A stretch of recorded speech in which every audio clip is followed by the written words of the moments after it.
Action. Alright, let me see. Action. It's gonna take a while, of course, to pop up, so let me just go to work. Oh wait, there it was. I didn't get a notification yet. I didn't get a notification, no, but I seen it. There we go. You see it? I got it. I didn't get a notification yet. Let me see. There, I got it muted. Yeah, well. Too. Okay. Yep. Real Extreme is live. Yeah, if you just go to our page, it was easier to find it that way. Just remember last time it took like 2 minutes for it to even give us a notification that it was live. That's right. That's right. It took forever. So you just gotta go to the page and view it then? Yep. No, that's an old one. Coffee. I'm not You seeing need it. to wake up a little bit. Oh, it's. Did you click right? This is screen printing. It's an old one. It's right on our page. Did you know? That's. Did you know that Just I give him a can't few see minutes, it? folks. He's trying to figure out technology. Yeah. How come I don't have nothing? Let me close this and come back. to it. Yeah, maybe that'll help. I don't know why these lives are so weird about us being able to click on and look and see what we're doing. Yeah, you'd think you'd get a notification saying, "Hey, it's live." This is stupid. Just go to your go to I'm go, going yeah, to go to the page. And click on page. Yep, did that. Scroll down. And It might be different for mobile too. I didn't think about that. Keep scrolling. Keep going, keep going. There you go, right there. Hey, there it is. Okay, so now I can go to live. Oh my gosh, we got viewers and I'm not even paying attention. Okay, good. Alright, so We're let's good take now, care right? of things. You got, So, you think you got it? I'm good. I'm Yeah. good then. Okay. I'm good. Despite what you heard, I'm good. But alright, so go ahead. You can do the opener then this week for coffee, and we don't have a whole lot of time here. People's on lunch. We got things to do, things to. I want to make sure to get through this quick. Today's session is going to be about anything that you maybe did not know about the advertising industry. Got signs, graphics, banners. We're going to talk about all different kinds of things that you Hey, guys Tom, may how you not doing? know. Hey, Brandy, nice to see you. I haven't seen you in a while. Yeah, good to see you guys popping in, joining us. But yeah, glad to have you guys tune in for coffee with us. I know I need it today. And share some Did You Knows today, some fun stuff today. We're going to get off some of the boring topics that we talk about, right? Yeah, just a couple of fun facts, things that we've learned throughout the business, and a couple of, want to throw in also a couple fun ones here, just random, did you knows, not necessarily even about advertising, just random, of Silly the and world, fun. did you know facts. Silly and So, fun. We'll throw a few of those in. We'll try to be serious on some of it, so. yeah, we're going to try and get through this real quick and real short here for you guys today. We don't want to take away your whole lunch, but do you want to say a couple, then maybe I'll say a couple, and we'll give them a fun one, and... Yeah, I'm going to go ahead and kind of pick a few here. First thing I wanted to share is, did you know that there are several different types of vinyl out there? When people quote signs and things like that, or vehicle graphics, there's all different kinds of vinyl out there. And of course, we always have one that we recommend, but Right. if you don't want to go with, the one that we recommend, there's always lots of different alternatives that we can offer. And there's lots of different kinds, and there's cheaper stuff that 6-month outdoor. I wouldn't recommend it for indoor. There's some 3-month vinyl, temporary there's vinyl, and then there's some some permanent, materials- long-lasting stuff. Yeah, and there's some materials that are more meant for indoor use, and maybe that's why their lifespan isn't as well outdoors, but if you have indoors, sometimes it could last a little bit longer. So there's some materials that we have better for indoors than outdoors, and vice versa. So, moral of the story is, no matter what you get, make sure that you're pricing apples to apples when you compare prices. Mm-hmm. So make sure that your person is going to guarantee the work for that period of time, or that the vinyl is recommended. The vinyl, or the For volume that down on use. that. Sure. Oh yeah, hey, they're just kind Sorry, of I just happened to think of that. kind of annoying. Okay, so yeah, just make sure that you're getting the product that best suits your needs when you get something like that. Because So we understand you guys don't know the names of all these different products, so just make sure when you Ton of things ask, to go. maybe ask them what it is exactly that you're getting. for example, a lot of people, real quick, we'll get on to the next one, but real quick, a lot of people like chrome vinyl. They like the brushed silver metal. They like the gold. Mm-hmm. All kinds of really fancy stuff. Metallics. The even, downfall so- is those vinyls are only recommended for 6 months outdoors. Those Even ones neons are. or fluorescents. Mhm. And there's some very metallics. short lifespan. Typically, metallics will last a little bit longer than the 6 months, but even those have a shorter lifespan, than those because they have actual flakes of metal in the vinyl. So it doesn't bond as well to the surface for as Cameras right there. long as the regular stuff. So So yeah, so anything, good point. Anything with metal in it. So even like your metallics, your high metallic vinyls type of thing like that, there's metal in that vinyl. It's going to dry, it's going to crack, it's going to become brittle much quicker than any other vinyl out there. So again, any type of metal in the vinyl that takes metal to use to build the vinyl, like polyester vinyl, that is going to dry out and crack. it just doesn't bond. as well. Vinyl's made of oils. Mhm. It's made of oils. So as oils dry out, what happens to them? They crack, they split, and that's where it all comes into Peel play. this and that. So So, all right, cool. So anyways, yeah, so there's lots of different vinyls out there. So make sure that, the video stopped. Tom said the video stopped. Is it going again? Because we're showing live on our end. Somebody comment, let us know if it's going again. I don't know. Maybe your video was just streaming or something, Tom? let me turn the volume up on mine. hopefully- See if I can see past that point.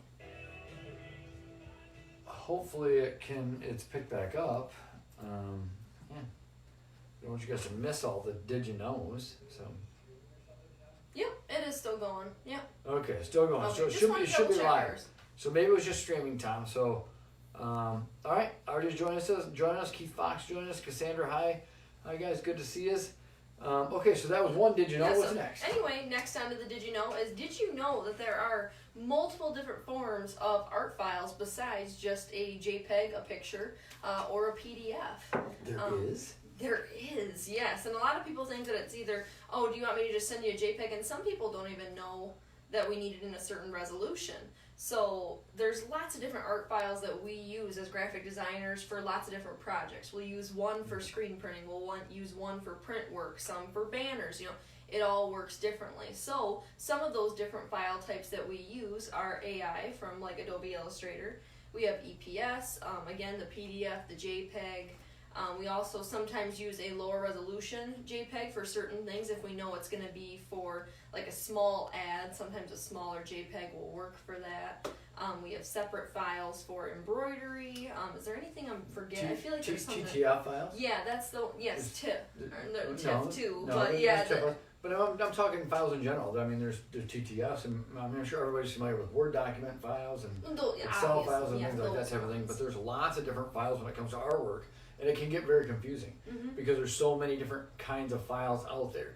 If you're confused about your files type of thing, and it's something that we are providing the work for you, we're always happy to educate our customers on the files that they need for certain things. Because we understand there's only a couple of them that you may have heard, but ones that we typically normally we'll deal with TIFFs, JPEGs, and PDFs, but we deal with EPS and AI and those types of things also. So if you guys need help converting those files and you're doing some work with us, we'd be happy to help. And also, I think it's really important to point out that for every different case you're going to use artwork or anything like that, or fonts even, there's lots of different suppliers that are going to use all different types of files. No suppliers out there, you can't get a whole realm of suppliers or services, I guess is the best way to say it, that's all going to use the same artwork file. That just isn't going to happen. No, every place is going to be different. I mean, because screen printers may newspapers I use a know certain typically file. ask for PDFs. Yep. Newspapers will. But web things may need a PNG. If you're doing a website, you need a logo for Or a website. JPEG, or you may- TIFF. Yeah, there's lots of different. So Everyone uses their own thing because everyone prefers a certain one. embroiderers use their own types of file extensions. Screen printers use their own types of file extensions. Custom printing can use its own type of file extension depending who's doing the work.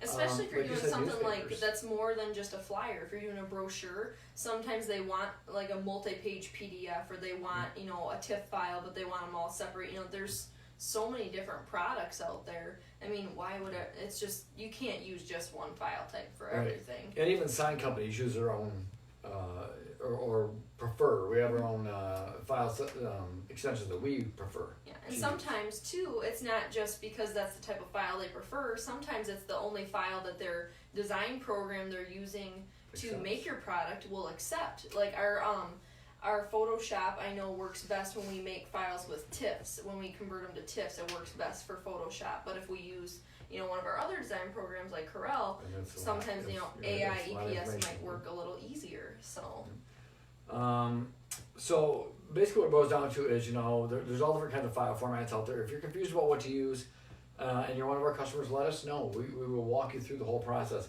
of what to use. So as Kira said, we use many different types of files here, file extensions. We use so many different programs. It isn't even funny. There's just so many art programs on our computers.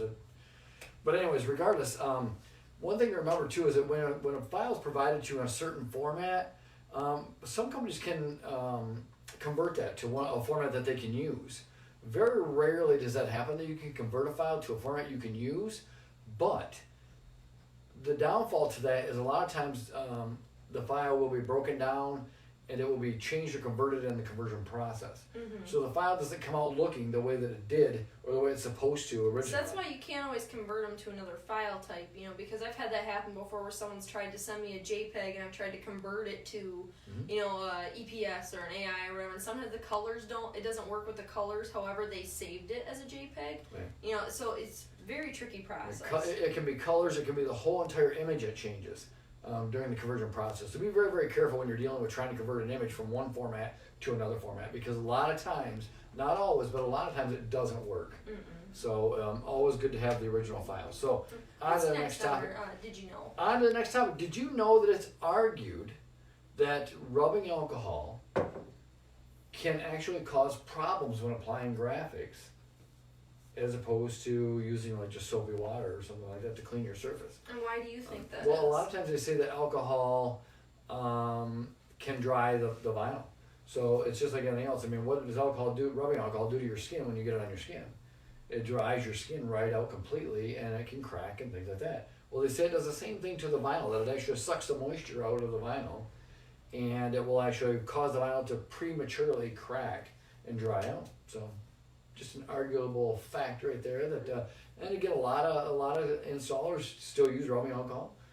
Some don't. Some use glass cleaner, and again, it's argued about ammonia the same way. Ammonia can dry and crack out the vinyl prematurely.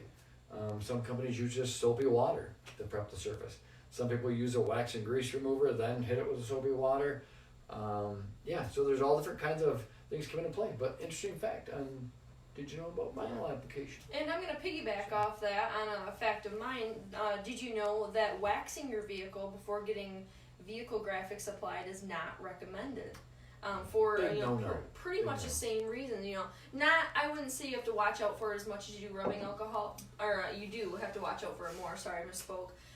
Because graphics will not stick to it. I mean, it's a waxy, oily surface and product that you're putting directly onto your vehicle. So the graphics, the adhesive cannot bond to that. There's nothing there for it to bond to. It's just going to slip right off, fall off. So you never want to get your vehicle waxed, I would say, a week to 2 weeks before you get graphics applied. Would you say that's a safe amount of time? Probably. I mean, realistically, if it happens, it happens. I mean, we do have a product called Wax and Grease Remover. Body shops use it. We use it too. We just always recommend it does remove it, not to do it before. We can usually fix it, but it usually goes down to whether we have to apply one coat of Wax and Grease Remover or 2 or 3 to get the wax buildup off there. We have to have a nice smooth. It can take us quite a while to get that off, depending on how much wax is on the vehicle. So, and especially if you're getting more than one area of your vehicle, lettered up. So, yeah, we do have a product to remove that, but we always recommend not to wax a vehicle before getting graphics applied. Yeah, that's not good. That's a big no-no. So, I mean, basically, if the tape's not going to stick to it, the vinyl's not going to stick to it. So, it could be a big problem when you go to power wash for the first time and your letters are like bonding to the car wash and not to your vehicle. Yeah. So, okay, let's see. Did you also know that it is not recommended by any of the vinyl manufacturers? They do not recommend that you put vinyl graphics on painted plywood. For many, many years in the past, painted plywood was the source, the thing to go to, the go-to source for a sign. When you wanted a sign, you would paint some plywood and then apply some graphics to it. That's what people did. And it held up, and but realistically, I mean, fact of the matter is, not vinyl suppliers, vinyl manufacturers do not recommend sticking vinyl onto painted surfaces. I think part of that's because mainly the prep is so important in the paint. If it's not prepped correctly and the paint doesn't even bond correctly, then because even the paint needs time to cure before you put graphics on a metal. You might be fine if you prep it correctly, but I would say even on plywood, because we've done a couple jobs where we've put graphics on cornhole games for people, and it's painted wood. And so we always tell them, we recommend, storing them indoors when they're not being used. And even that, it helps to keep the graphics lifespan going a little bit longer, but even that, it could end up falling off eventually because it just doesn't bond to wood.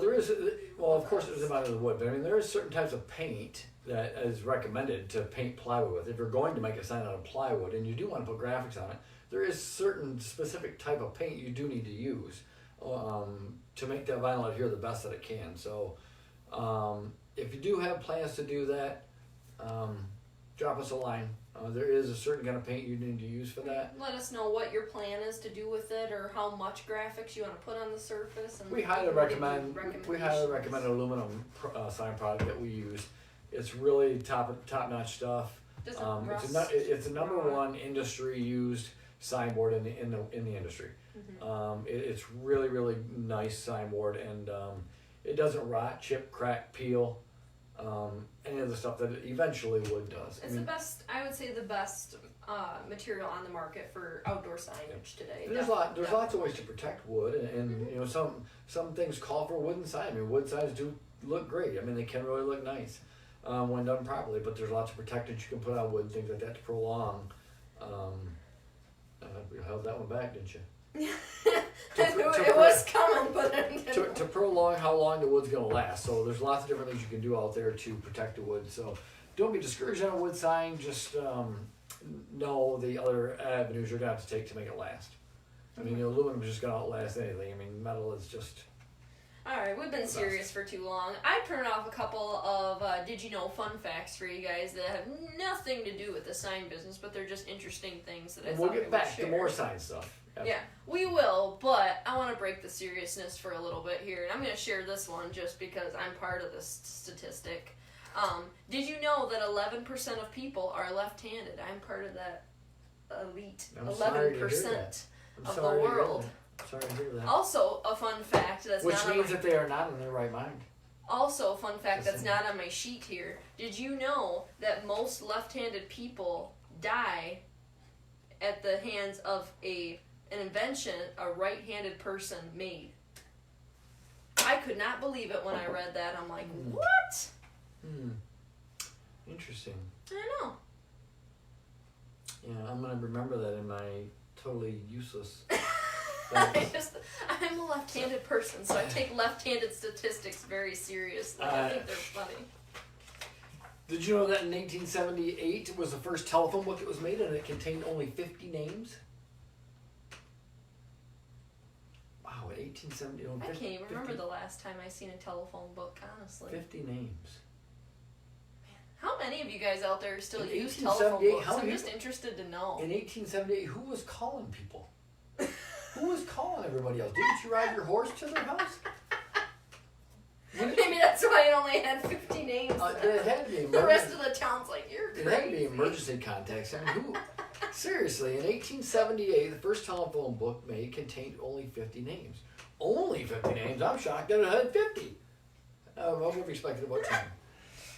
Alright, we're going to get back to our serious stuff for a little bit. We got more fun facts for you later on, but I'm going to check a couple off that I've already talked about. I'm going to start this one off on this one. I'm going to check mine off too real quick because I'm kind of jumping around on this. Next thing too, to go back to graphics real quick. Did you know that printed graphics start to fade at 5 years? Very good point. Not a lot of people know that. And again, keep that in mind. Like she said, the key word there is a start to fade. They're not going to be faded or washed out probably. They're not going to be complete trash at 5 years, but they will start to fade around then, especially if they are in the line of direct sunlight 24/7, or at least most of their day. The life expectancy of any sign is always going to depend upon. It's always going to depend on how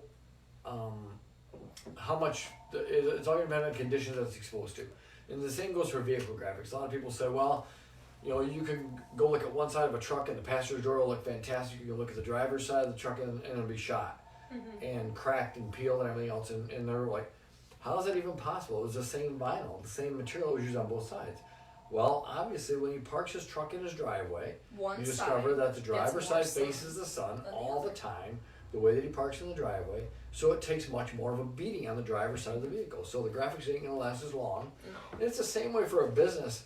If a business has a sign that faces the south, according to where we're at, if a business has a sign that faces the south, that sign is not going to last nowhere near as long as a business that faces the north. And It that's doesn't get why the sun. that's why when people come to us about signs and they want a sign, they're like, oh, well, I want this big picture on it, and I want this. That's why we never recommend getting the full, like if they get a 4x8 sign, for example, we never recommend getting the entire 4x8 sign as a printed decal on a signboard, because once that starts to fade, you got to replace that whole 4x8 graphic on that side of the sign, Right. or on both sides. It could be both sides, you don't know. And it's very sad because I've seen it so many times where people will go get a gigantic sign. We're talking like 5 foot by 10 foot high. Mm-hmm. It's a huge, beautiful sign when it's first produced.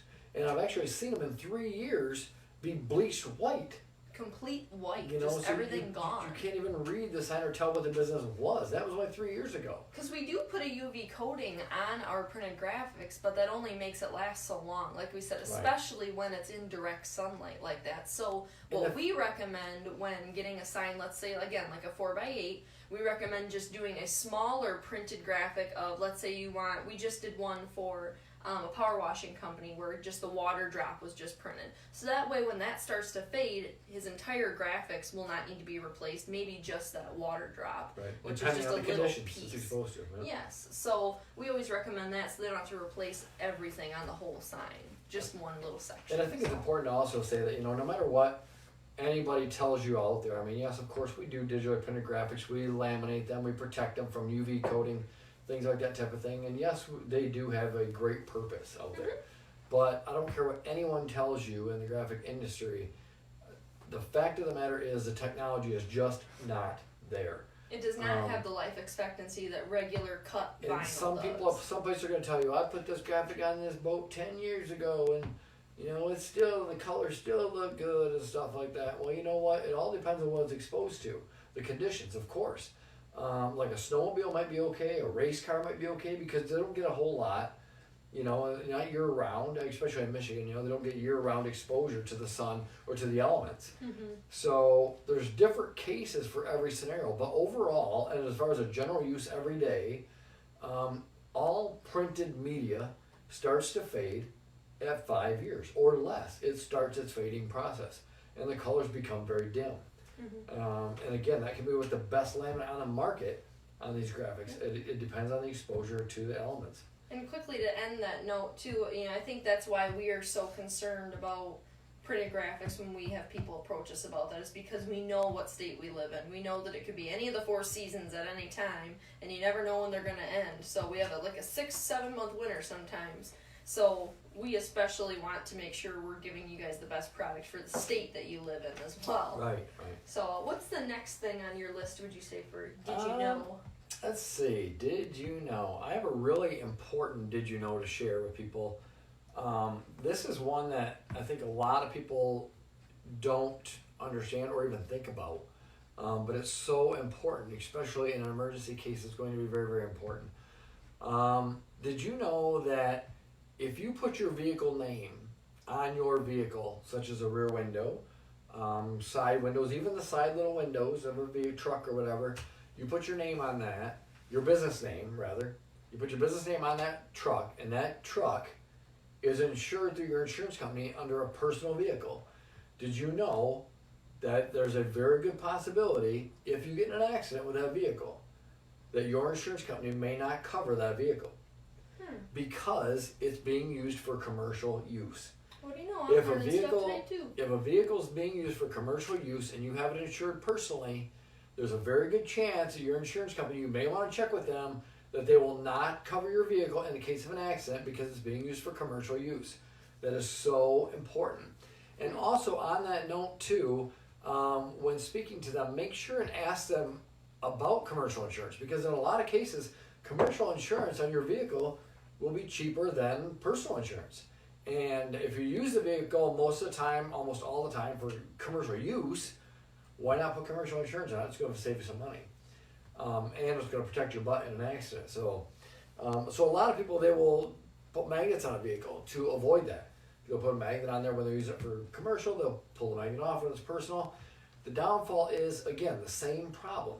If you get in an accident and the magnet's on that vehicle, you're using the vehicle for commercial use, okay, you may want to check with your insurance company to see if they will cover it in that particular case. Because let's face it, in today's world, if you accidentally hit someone or bump someone with your vehicle, you have a magnet on the vehicle that has a business name on it, and if they get the idea to sue somebody, who do you think they're going to sue? You personally, or are they going to go after the business? 9 out of 10 times they're probably going to go after the business. So make sure your butt's covered on that. Check with your insurance company, your insurance provider.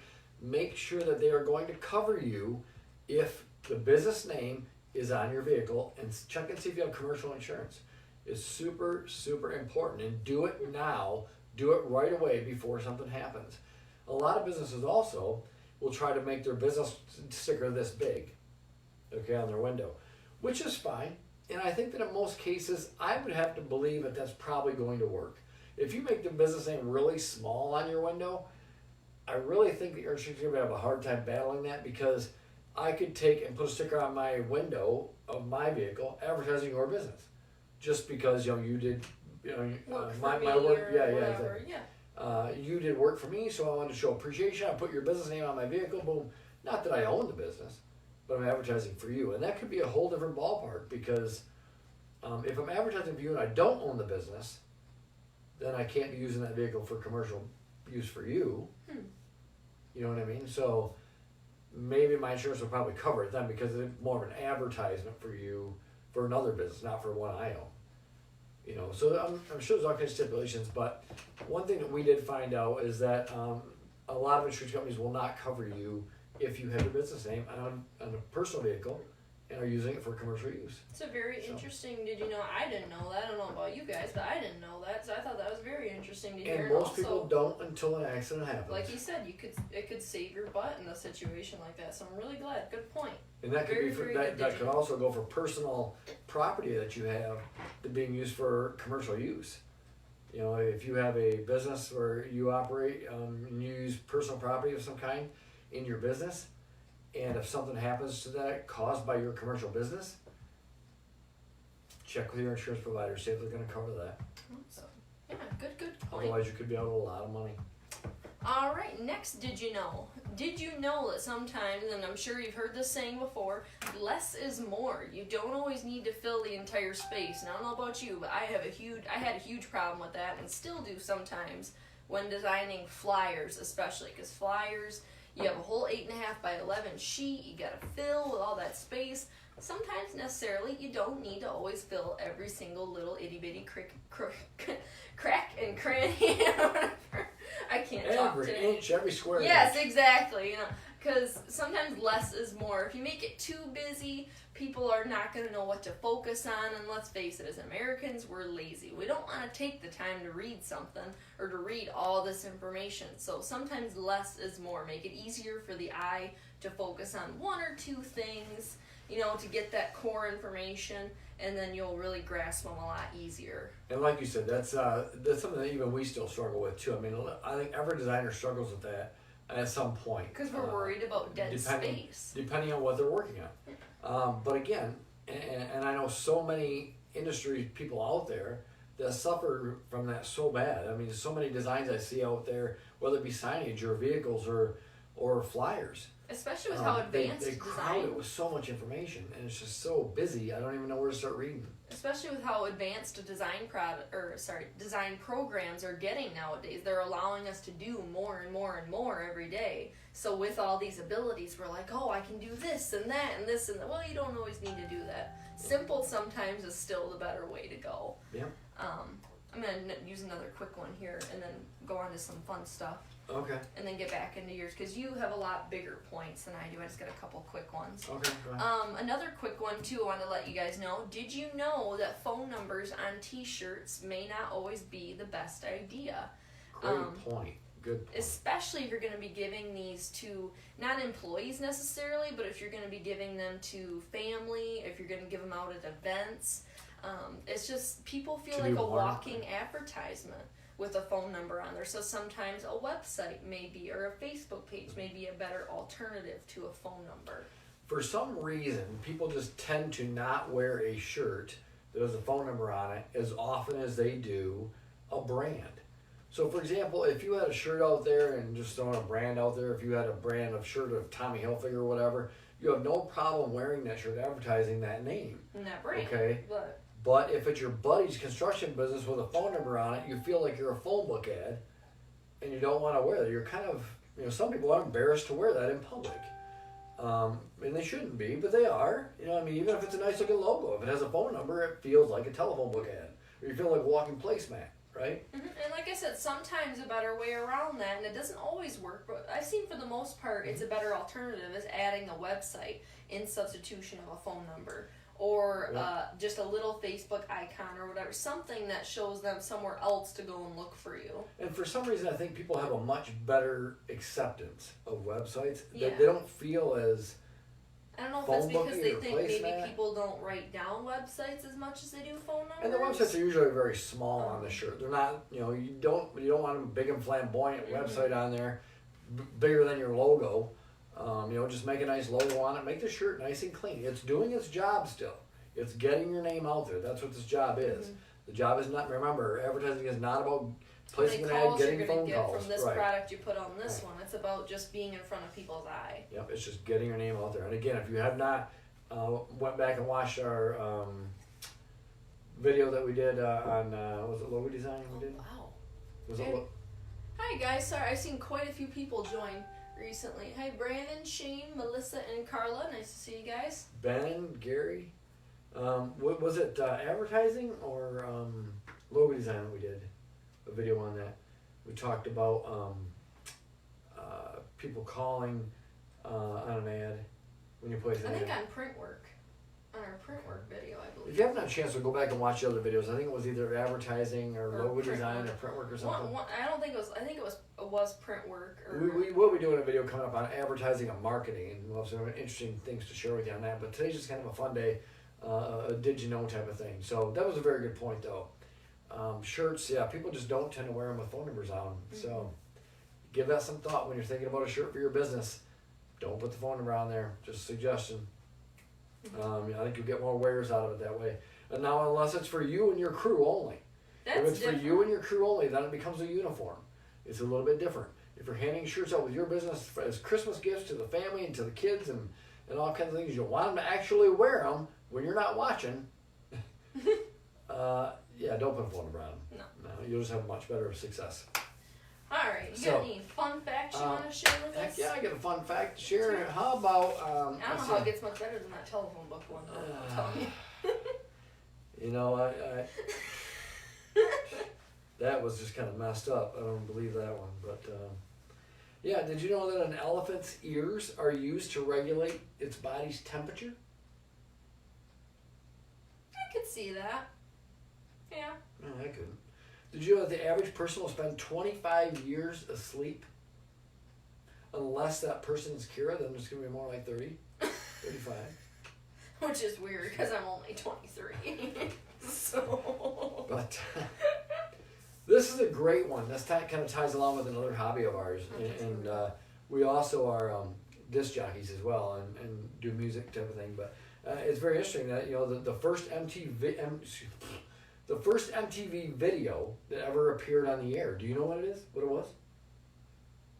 It's on MTV? The very first MTV video that aired on television. Yeah. Some people say it's the very first music video that aired on television, but that's not Video necessarily Killed true. the Radio Star. Yes, high five. Yeah. Video Killed the Radio Star by... I don't remember. The Buggles. I know, I'm horrible. I'm horrible about naming things. If you played a song for me, I could sing along and dance to it, but I could not tell you who sang it or what the name of the song is. Elephants are awesome, Chris, by the way. Video Killed the Radio Star was the first music video, is what they say was played on the air. We found that to not necessarily be true, just because of the fact that Elvis Presley's Jailhouse Rock tends to get credit for the very first music video. I think that's why they said with that- MTV. Maybe the Right, first one right. aired on MTV. But with that movie airing, you know, obviously way prior to MTV, then obviously Elvis Jones Rock would have got the airtime first. But on television, yes, video killed the radio star. So interesting fact there. I had to think about I'm going to get back to another fun fact. A fun fact I wanted to share is, did you know that all 3 of my children are second-degree black belts in Taekwondo? All 3 of my kids practice the martial arts. They have since they were wee little children.